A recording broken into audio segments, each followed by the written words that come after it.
Good evening, everyone, and thank you so much for joining us this evening. We're so excited that you have taken the time to spend with us here at Capstone Educational Consultants and our college journey conversation tonight as we discuss military academies and leadership development with our very own special guest and expert, Lisa Hillhouse. Thank you, Lisa, for joining us tonight. Mark, it's always a pleasure. Thanks for having me. Yeah, tell us a little bit about yourself and what you do and where you're at and how you got into military academies especially. Share a little bit with everyone. Sure. So I came to this very honestly. I went through college and I was an Air Force ROTC. I earned my commission through Holy Cross. And when I was in the military, I had a kind of an unusual path. Most people might go to one or two fields and stay there, but most people aren't involved in officer recruitment and leadership development and mentoring their whole careers. So I had about 9 years of active duty service, including teaching Air Force ROTC at Cal. And that's what got me started in college admissions. And then I went into the reserves and spent about 17 years at the Air Force Academy. And so I was working for them out in Northern California and going and working service academy nights, running nomination boards, doing school visits, mentoring and evaluating candidates, sitting on career panels, things like that. So all the things you see a typical admissions counselor doing, I was doing that, but for the Air Force Academy. And then when I left the academy, a few years later, I retired from the reserves and started my own practice. So I'm outside of Atlanta, like you, Northeast Atlanta, Johns Creek, Swanee.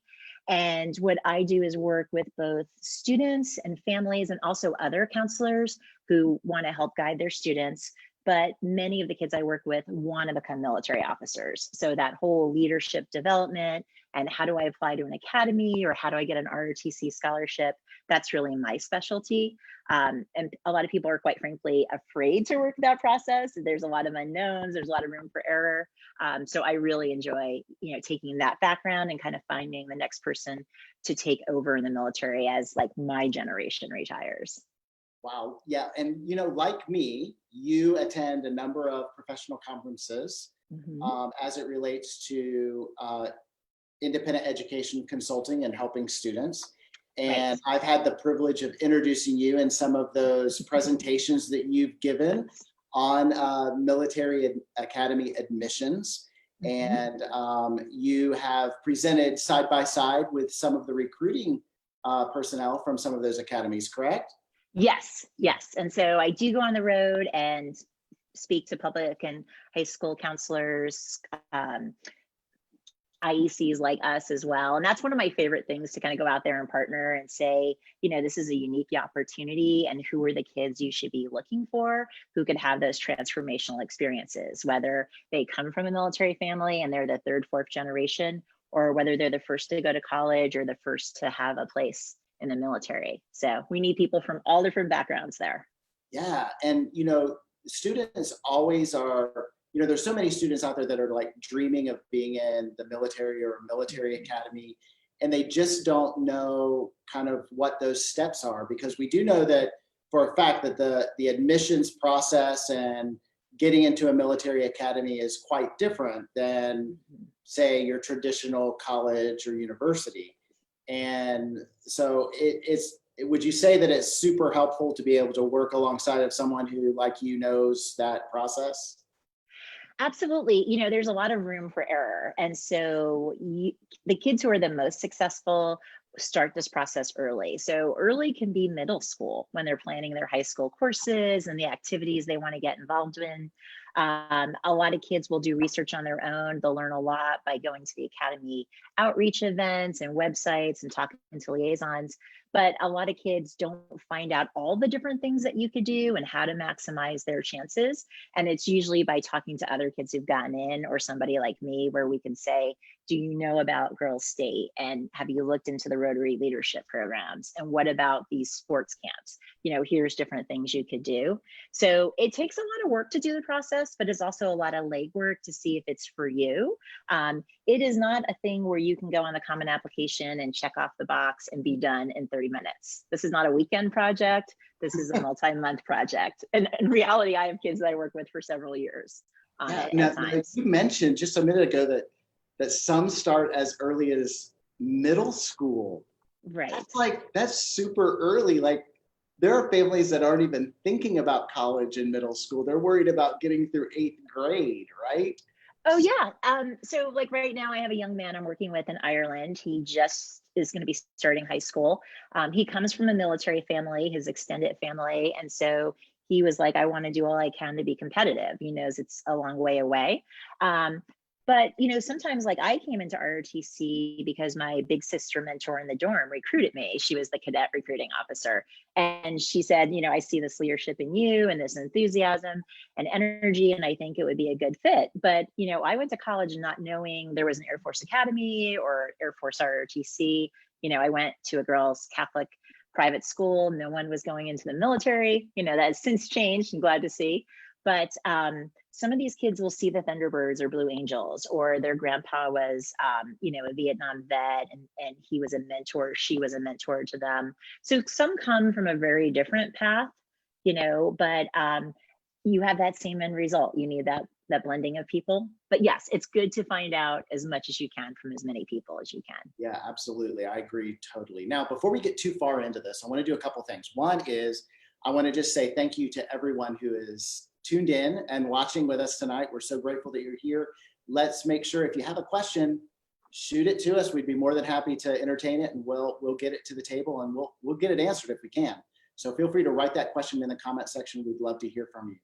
But further, we want to talk about, since we're talking about military academies, let's identify exactly what we mean by that. Okay, so let's list out all of the military academies that we have.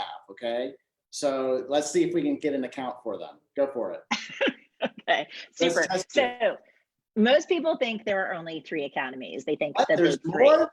There's more. You personally know this. So we'll start with the oldest, the United States Military Academy at West Point, so in New York on the Hudson River Valley. Better known as West Point, right? That's West Point. Yes, that to actual geographic spot there. So then you have the United States Naval Academy, also called Annapolis in Maryland, so right outside our, in our nation's capital area. Then you have the United States Air Force Academy, which is one of the younger academies, and that's in Colorado Springs, Colorado, and they go by Air Force or USAFA. But most people don't know about the Merchant Marine Academy, which is in Kings Point, New York, sometimes called Kings Point. And then a lot of people don't know about the Coast Guard Academy. And so that's going to be in New London, Connecticut, as you know. The last 2 academies, so Merchant Marine and Coast Guard, are smaller. So the big 3 have about 4,000 to 4,500 cadets or midshipmen. That's their students. And the smaller academies are really more around 1,000 to 1,200, cadets or midshipmen. The big 3 have D1 sports, so you'll hear about the Army Navy game, things like that. Whereas the other ones have D3 sports, so a lot more athletic opportunity for people. But places like the Coast Guard areas, what's their forte, like sailing, rifle, pistol, those are D1 sports. So you definitely have a different culture and focus with each branch or each academy, but it's going to be a similar end result. The one thing people don't know is the Merchant Marine Academy is going to allow you to commission into any branch. So you can go to the Merchant Marine Academy and commission as a Coast Guard officer or as an Air Force officer and go off to pilot training. But the Merchant Marine Academy is really our maritime service that supports the nation in times of peace and war. So they are really building a seafaring source of labor. And so maybe you're working as a logistician in a port or as a ship's captain. So students go there who want to be in the maritime industry, either in sailing, logistics, security, things like that. So they can commission into the Marine Reserve and serve in that capacity and then work in the industry, or they can go active duty. But the other academies, you're going active duty, for that branch, and Navy also has Marine Corps. Right. Now, in the non-military academy world, just the general population of applying for admission to colleges and universities, we hear all the time in the news, every year we hear this, where there are a handful of students, maybe a little more, but a handful of students who apply to all of the Ivies, right? Right? Oh, Because they just want to yes. see if they can get into all of the Ivies. We have separate thoughts about that. That's another Conversation for another day. all together. However, in comparison here, would there ever be a student who might want to apply to all the military academies just in hopes that they would get into them, or one? Sure. So every year it's different. More of my academies, my students going to become military officers are academy focused, but some are just ROTC, like maybe Air Force only or Navy only. I would say most of my students apply between 1 to 3 academies. It is a lot of work to apply to 5. So there are components that overlap, like the medical and the fitness tests, with the exception of Coast Guard's fitness test.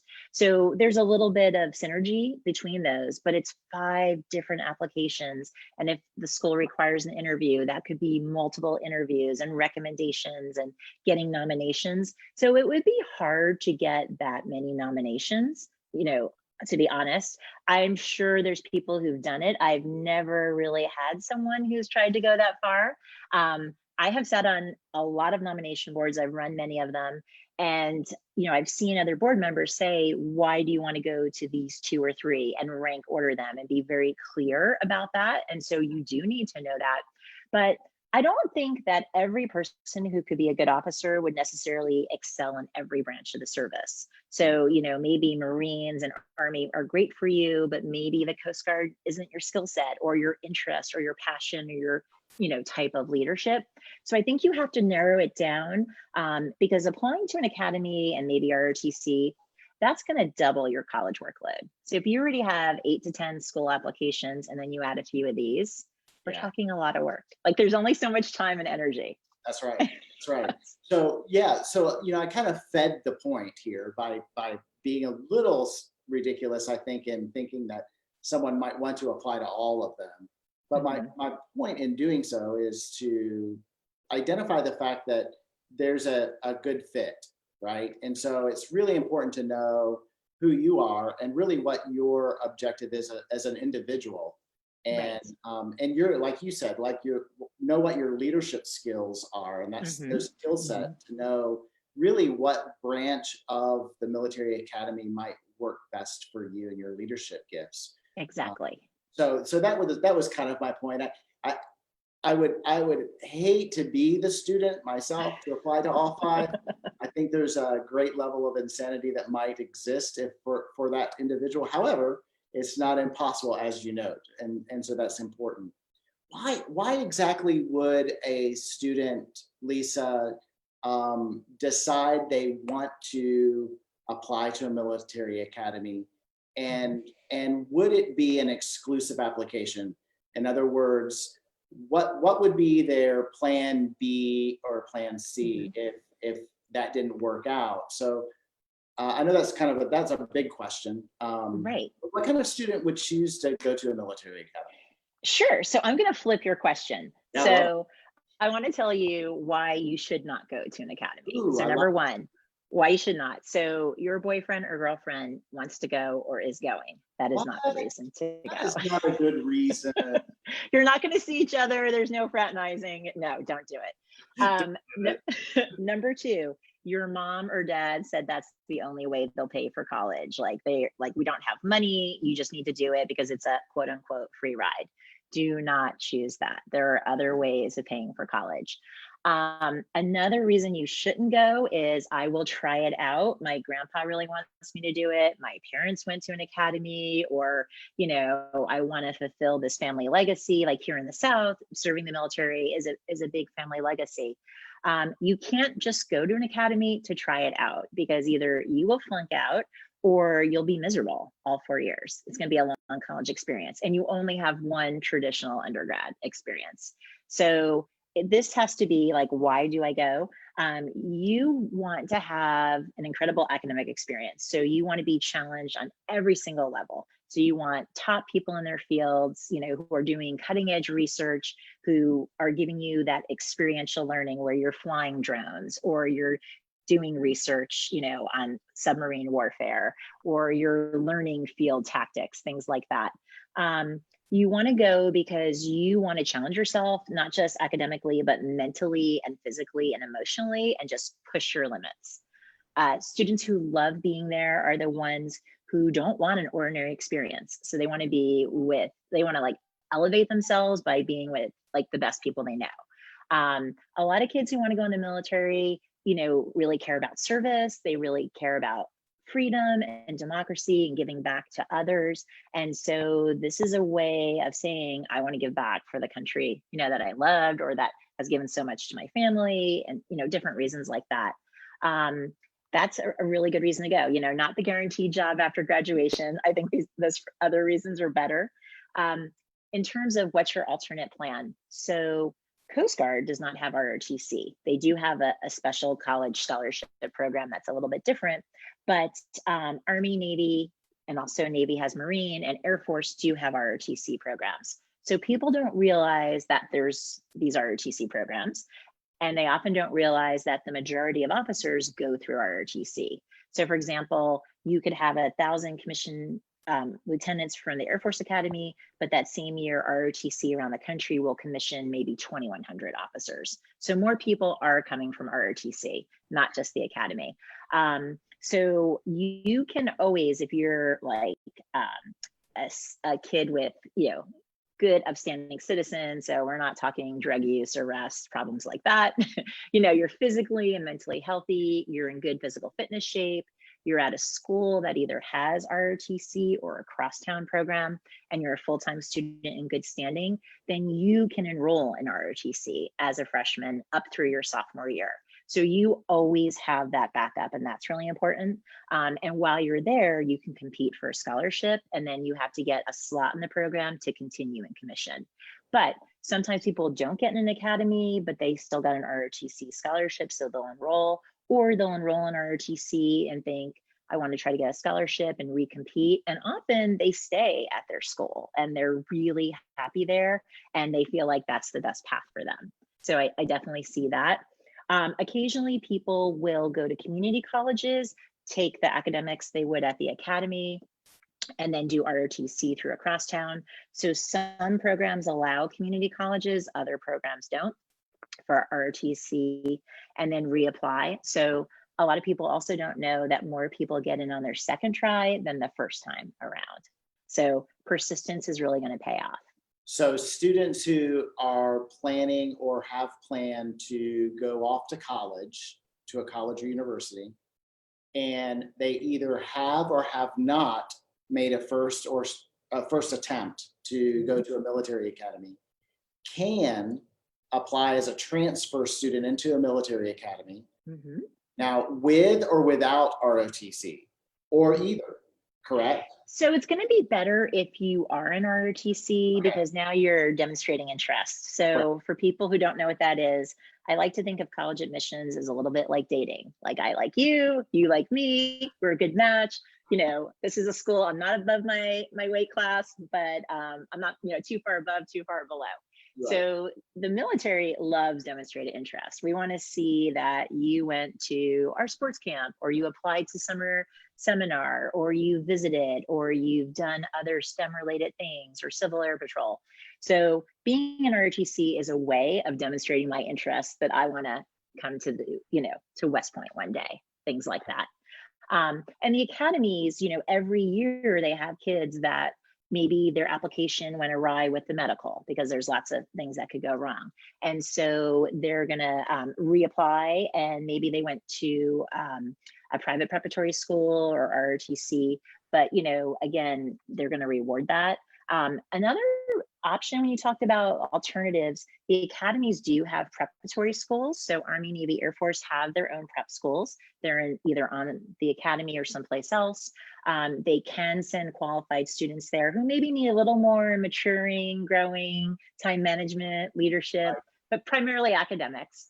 And then there are private preparatory school scholarships that the academies can give out too, so foundation scholarships. And then those people are all reapplying the following year. So that's an obvious path, or one possible path. that a student could take is, as we mentioned, a student who's applied to the military academy, unfortunately, for whatever reason, did not get admitted there, has Mhm. gone on to college, and now has demonstrated interest through ROTC or other Mhm. issues, but the recommendation is Mhm. ROTC programs, and then makes another attempt to get back into the military academy that they once wanted to be a Yes. part of. What are Yes. some other paths to serving? Now, I know we're talking about military academies, Mhm. but most of the time, when we're talking about military academies, these are students who have a heart for serving our country. And so Absolutely. many feel like they want to serve, and that the military academy is definitely one of those paths to do so, especially Mhm. in the area of leadership. Right. But what about a path to serving otherwise? What's another path to serve without going through the military academy? Right. So we talked about ROTC. The military itself, the Department of Defense, actually has a lot of civilian employees. So, for example, the Army Corps of Engineers has a lot of officers who are engineers, but also a lot of civilians. Or the Defense Intelligence Agency has civilians doing the work alongside military people. So some people take that path because maybe medically they're never going to qualify. Maybe they have double vision, something like that, too many concussions. So you have that path.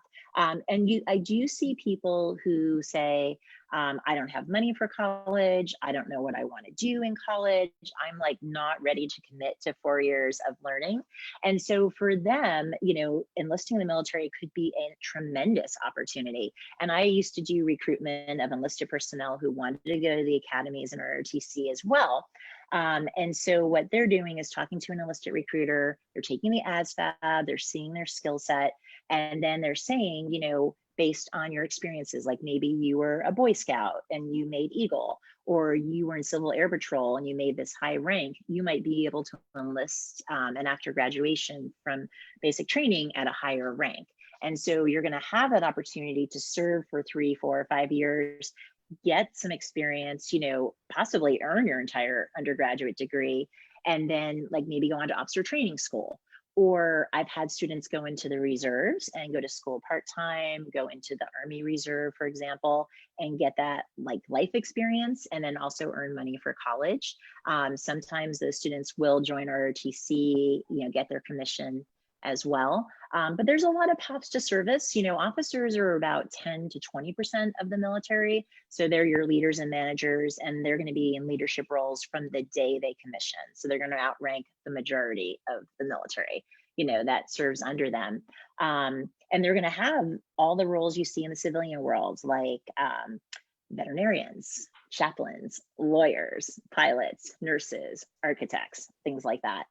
But the majority of people in the military are the specialists and the technicians, and they're enlisted. So your aircraft maintainers, your air traffic controllers, things like that. Right. And so, in the admissions process for the military academy, as you noted earlier, it's a pretty lengthy and arduous process. There are a lot of steps, a lot of pieces.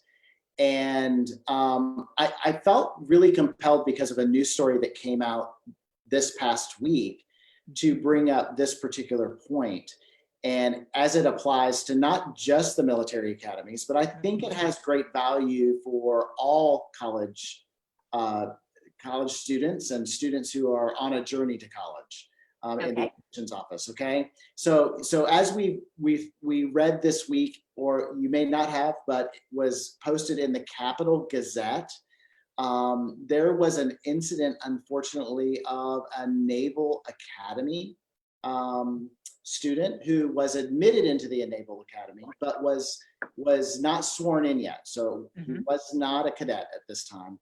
He was a Right. pre-cadet, if you will. Mhm. Mhm. Um, and unfortunately, there were some social media posts that were found from 2 years ago Mhm. that were posted up to their account. And as a result, the Naval Academy rescinded their decision. Mhm. And I think there's something to be said about the character, because it's the character review board at the Naval Academy that made this decision. and how important it is in our social media for all of our students to be extremely Right. careful as to what they're posting and how they're posting it, especially in our days as we're seeing them unfold. How important it is to maintain a high level of personal character, regardless of whether or not you're going to the military academy. Your thoughts on that, Lisa? That is so true. You may remember a few years ago with the students admitted to Harvard that were making racist comments and sending memes, and how a whole bunch, were outed and lost their chances to go, and how game changing that is. This is huge. Sometimes kids will come to me who maybe were recruited to go to an academy, and so they found out about it later in that game, not in 8th grade, not in 9th grade. And we do talk about that. As a military officer, we can't say you should vote for this president or you should attend this political rally, right? We are supposed to be apolitical. We can't go to a rally in your Navy t-shirt, things like that. But you're encouraged to be a citizen and, express your opinion, but not like in the workplace, right? Where you could have undue influence on your subordinates. So, I tell my students, you really have to keep a clean social media account. I see it for military kids. Some academies don't want kids to have a military, any kind of like Facebook, Instagram. I think you just have to be so careful, and things for athletes too. Like there was a softball player that lost her scholarship and her slot at Marquette, for coming out and saying some things recently. And so you just don't know who's watching and reading that. I like kids to use social media to follow schools because that's demonstrating interest. But I tell them you could have not a dummy account, but your name and where you're from and maybe a photo, but you don't have to feed into it. You just can passively, watch things like this. Right. But be so careful with what you say or do. I have 3 teens of my own, and I said that too. Like, please don't post anything because you do not know how it's going to be interpreted, and then you don't need to lose opportunities because of that. And I think this is evidence of the argument that and debate that has been occurring among many as to whether or not college admissions really pays attention to social media. Right. At all. And I think for me at least, and I think this would be the same for you, but of course not speaking for you, but I think regardless of whether or not they're watching, that their level of character is so vastly important. And to be careful exactly what you're posting on social media is very, very important. I feel for this pre-cadet, if you will, for the work that was put into application and consideration and schools that he or she turned down, right? And opportunities. That's correct. Right. And suddenly the world's been turned upside down. And one might say, well, they can appeal and likely get it turned over. And unfortunately for the student, it was appealed and it was turned down, and the decision was final. And that's because, even though there might be some remorse to that, and I'm sure there was true heartfelt remorse, there was still a behavior and an action and a reflection of character. And so be very careful. I think that's super, super important. And I wanted to bring that up because that's fresh out of the news just this week, as it relates to military academy admissions policies.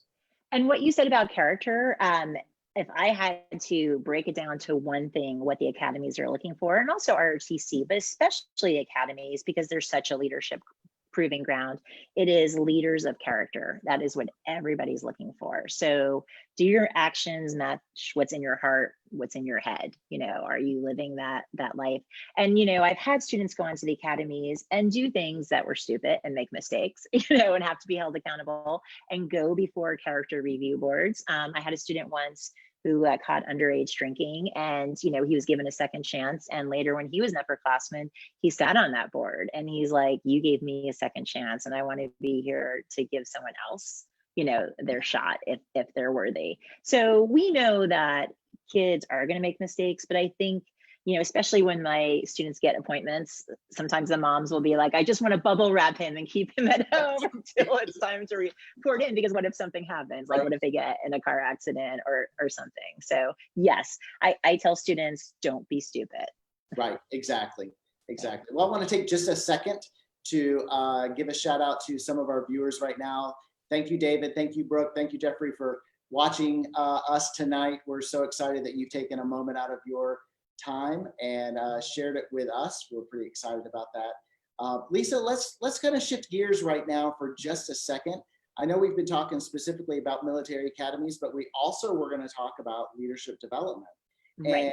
And leadership dovetails perfectly out of the military academy because that's what it's all about, right? In preparing our future leaders in the military. And let's talk a little bit of what are your thoughts on leadership development as it relates to the academies?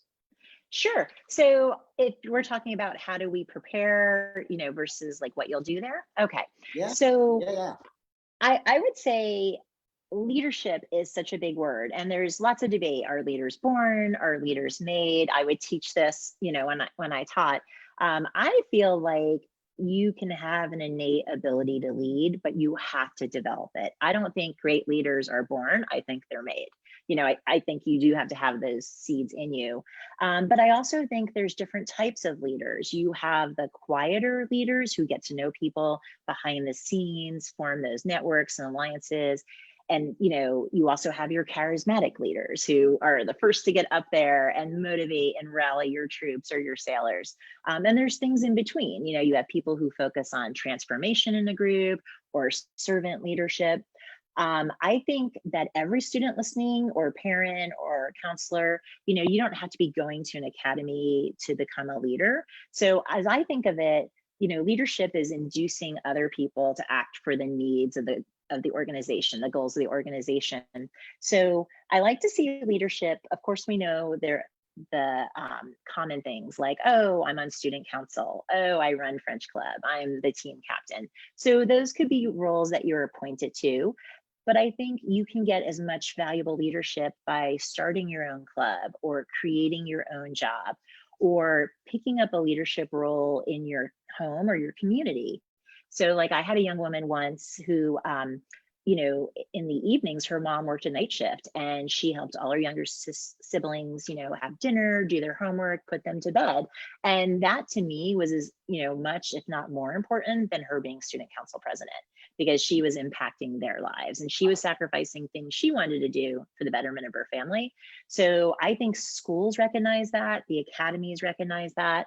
I've had kids work on farms, grow up on farms. Maybe they're in schools that are in a rural area where they couldn't do as many sports or clubs. So maybe they spent a lot of time with 4-H, but also maybe they were getting up early to like milk the cows and feed the horses before driving 35 miles to school. So again, schools and the academies really value that. So I think like the volunteering, the hard work, that taking the initiative, all that sets you apart. There's definitely profiles of kids you see that are very commonly appointed to the academies, but I think just as valuable are those musicians and dancers and artists and 4-H kids and kids starting their own photography businesses and working in community centers and teaching immigrant kids to read. So I think you want to find what you're passionate about. And just like we say in college admissions, find 2 or 3 things, maybe just 1 or 2, and dive deep. And how can you make a difference? Because we all come from a different background. Some kids have a very privileged background. And so when I would evaluate them at a nomination board, I'd want to know what they did. Like maybe they didn't have to work, but they chose to work because they wanted to buy their own car. Or maybe they had to work and couldn't do other things. So I'd want to hear, how that impacted others.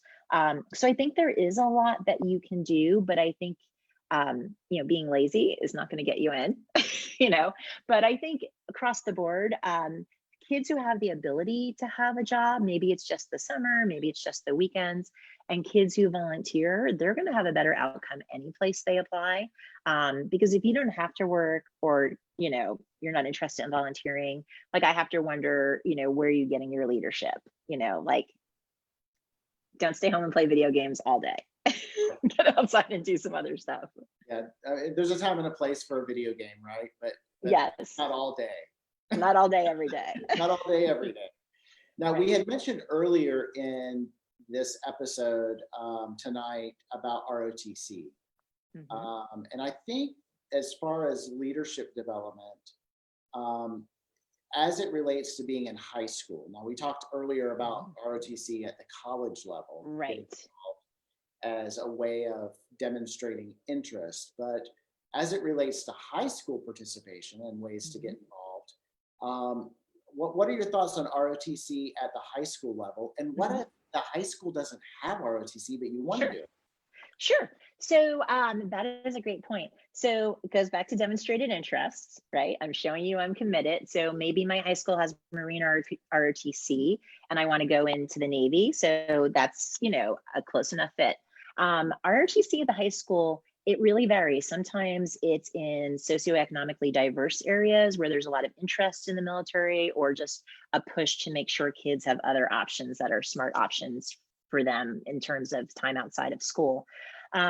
So I think if you can do that, if you can learn some of that discipline, if you can get exposure to the military, you have sports and fitness, you have community service, those kids are being taught by former officers and enlisted military personnel. And so they're really trying to say to them, you're going to be part of something bigger, whether you want to go in the military, or maybe you're set on being a police officer, or maybe you want to go do something outside the military. Great way of building that leadership, the camaraderie. And, we talked about being a leader. It's also being a team player and a follower, because every person, no matter if you're the wing commander or the chief of staff of the Air Force, you're following someone else, right? And need to be a team player too. So junior ROTC is great, even if it's not your program. People sometimes say, can I go to the neighboring school ROTC? And no, it's like an in-house thing. But another option is Civil Air Patrol. So you can just look up Civil Air Patrol. That's an auxiliary of the Air Force. And so they're usually located at Air Force or Air National or Army National Guard bases or local airfields. And they teach kids search and rescue, which is super fascinating. They teach them citizenship. They learn about the military. They take fitness tests, they drill, and then they do summer training. And that can include getting your pilot's license. That can include doing ground school to fly. It could be just a whole bunch of different things. They have encampments, and that really helps kids gain a lot of experience. And they also take adult volunteers as well. And so I've had some involvement with them. If you're interested more in Navy, Coast Guard, Merchant Marine Academy, there's Sea Cadets, which is another program. So maybe you're living in a place that doesn't have an ocean, a bay. So you might need to do Civil Air Patrol. But I've had a lot of successful kids do one of those programs. And usually you're not in ROTC, in junior ROTC and Civil Air Patrol, for example. That would be a lot of work. But if you were in like Sea Cadets or Civil Air Patrol, you wouldn't be in both. You would be in one, and then you would work for advancement of rank, just like you do, say, in Boy Scouts. Right. So that's, those are some great programs that people don't know about. And the academies love that, especially if you've been in it long enough to really learn a lot. And you can actually start those in middle school. So sometimes these kids who are like, I want to go to the Naval Academy, they'll join, Sea Cadets in middle school and work their way up. Yeah, that's a great way to kind of just build that leadership early and exercise some of those skills early.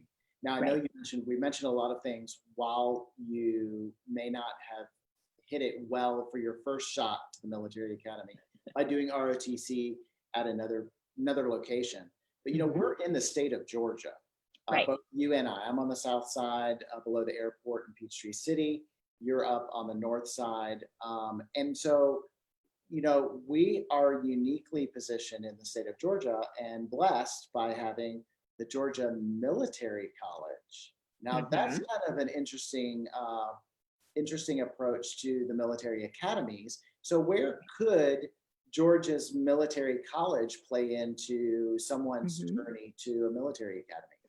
Sure. So something Georgia Military College does that's unique, there's only maybe 30 schools around the country that do this. they can also be a preparatory school. So it means that an academy could say, we don't have room for you at the Coast Guard Academy this year, but we will give you a scholarship to go to Georgia Military College for a year to kind of hone those academics and things like that. And then we're going to come down, see you, connect, mentor you.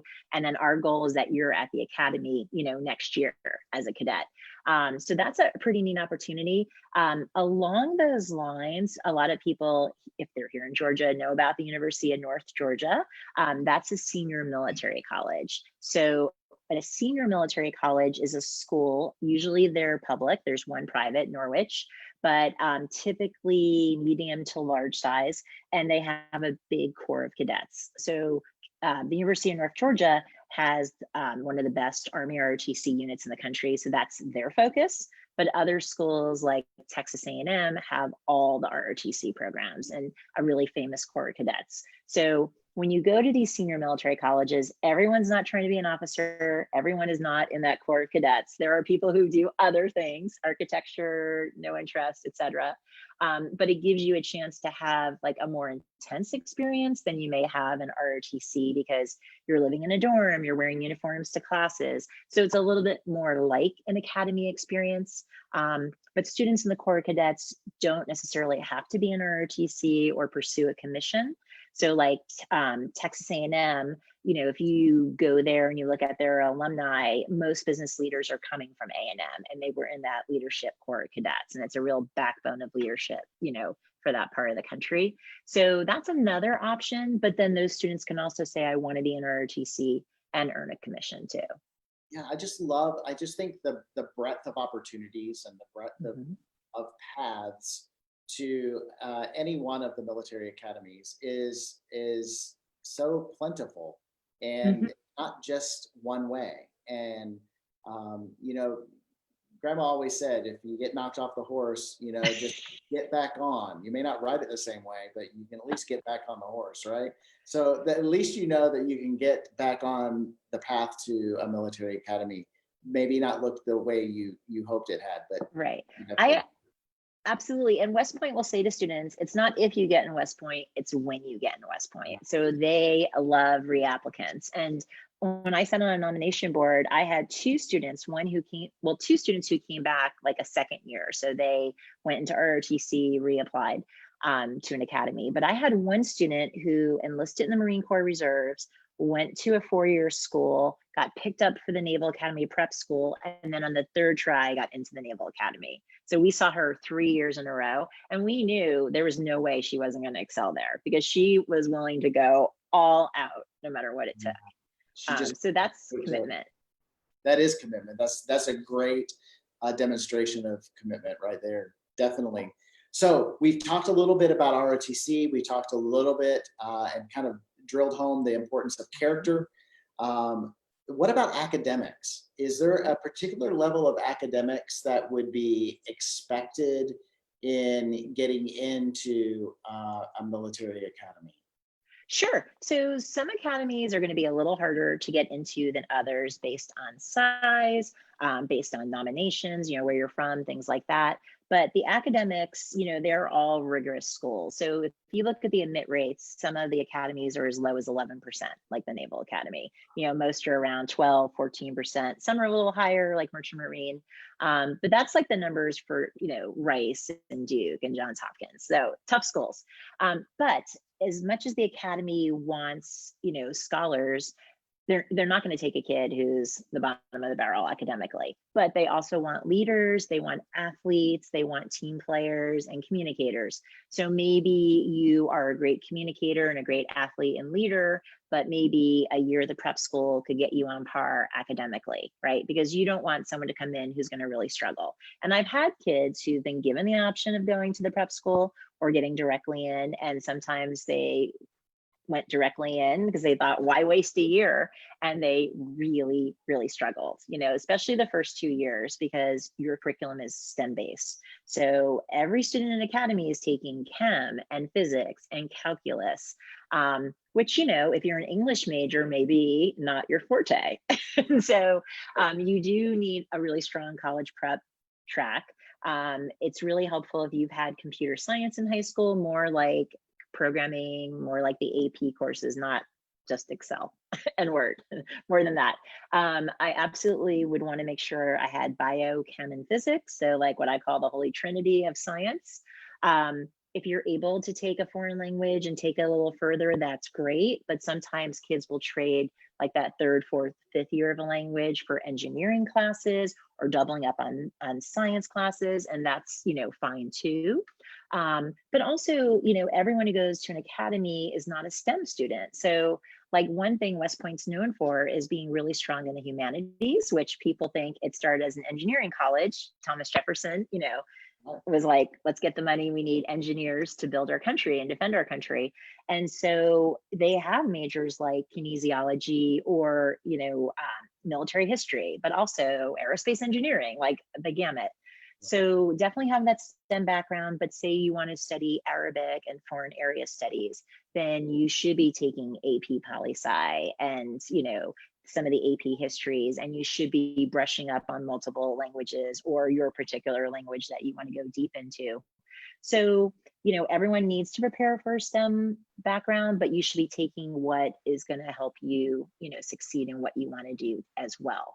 And I do have kids who are taking AP art, who are going on to the academy, and, you're not going to have an art major. You definitely have a couple, visual performing arts classes while you're there. But they also did that other background preparation. Right. Something else too, we know there's lots of flux right now with standardized tests. We don't need to talk about that. But as of now, the academies are still expecting the test for this calendar year. Ditto for ROTC scholarships. So a lot of students start the planning and preparation process really early.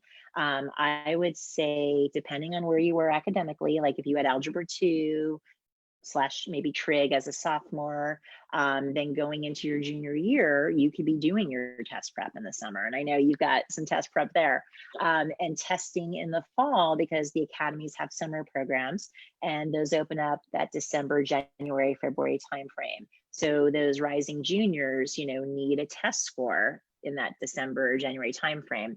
So I have had kids who've tested numerous times. I've had kids who've gotten the score they want in 2 tests. But as much as I don't want to say test a million times, I definitely have military academy kids maybe testing 3, 4 times, maybe a 5th one, depending on where they're at. And this isn't like a 35 ACT trying to get to a 36. This is like the 26 ACT trying to hit a 30, So we know where to plan our time. But, that test taking is an important part. Yeah, absolutely. It plays a key role in it. Even though we're in this test optional fluctuation in our college admissions policies, even so, that the word optional is important to remember, right? And so to get that test administered is very important if possible. Physical health, that seems to be a key component with the military academies. Yes. Speak a little bit on that. Sure. So when you apply to an academy, when you're about 60, 70% through with your app, traditionally you're sent for the medical exam. That's called the Department of Defense Medical Evaluation Review Board, DODMERB. This is going to look at your physical health, your mental health, surgeries you've had, orthodontia, injuries, things that you need to take medication for all the time, severe allergies. So 25% of applicants are going to fail that test. And so, they may never notice that they had double blindness, but, it's slight, and that's going to medically disqualify you. Or for certain jobs and certain academies or ROTC programs, certain kind of color blindness could disqualify you. For some, it may not. We don't want people working with explosives who can't tell red and green. Not a good role. But yes, exactly. But there's hopefully not that. But there's definitely things that kids get worried about. Like I tore my ACL, I had a rehab, I had surgery. The military is looking at, like, they know these are active involved kids. So are you back to 100% or are you even better?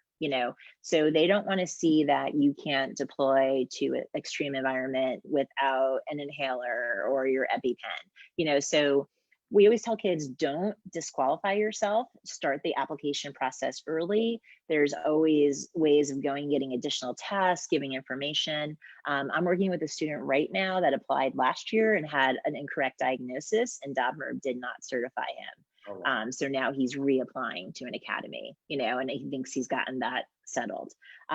So yeah, do that early. But severe allergies, things that require medication, more challenging mental health issues, like maybe, borderline personality disorder, learning differences that are going to be severe enough that you need accommodations. Like if you're dyslexic, but you can absolutely excel in the classroom without accommodations, that's fine. But if you're not able to read fluently, that's not going to be fine. So don't disqualify yourself, but definitely start early. Yeah, that's very important. And one last thing I want to address before we move into a little bit more of how people can reach out to you. Okay.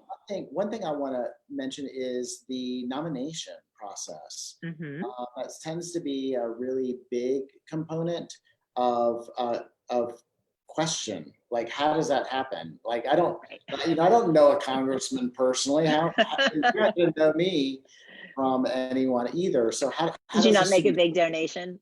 No, I forgot to do that last week. Yeah, no. Absolutely. So yes, okay. So the nomination process is supposed to be apolitical. You don't have to be a Democrat if your senator is a Democrat.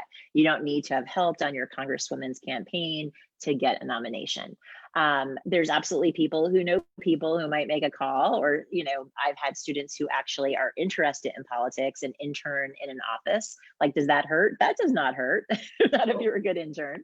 I've had students interested in politics and government who maybe worked on a campaign as a fundraiser. That's kind of an interesting thing, and definitely the staffers saw their leadership, so that's a positive. But your general best chance is with your local congressman or congresswoman, because typically that's the smallest amount of competition. So I've been in places where there's one spot, for maybe that year, and a congressman or woman they can nominate 10 names. Like, they can give 10 names to Navy for that one spot.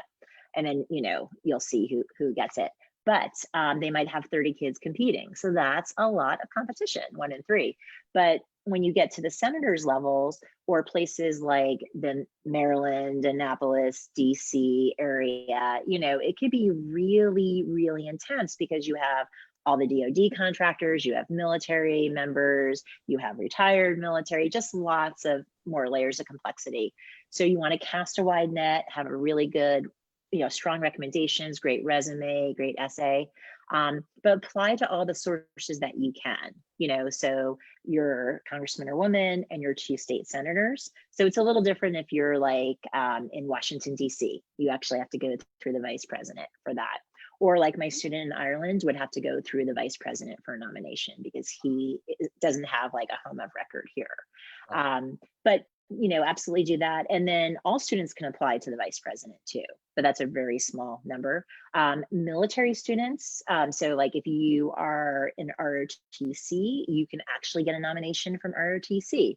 If you are in a junior ROTC honor unit, that's a way of getting a nomination. If you're at a service academy prep school, that's another way. So definitely doing the research, talking to people, and just applying really early. Yes, early is always the key in this process, I'm hearing. So it is. Not at early is very important. In our last few minutes, Lisa, I want to ask the question, what a student would do if they were in the process or wanting to get into the process now. What would be their next steps? If they're, let's just say they're in high school at any grade level at this point. Okay. And they're interested in pursuing application at sometime in the near future to a military academy. What would be their next step?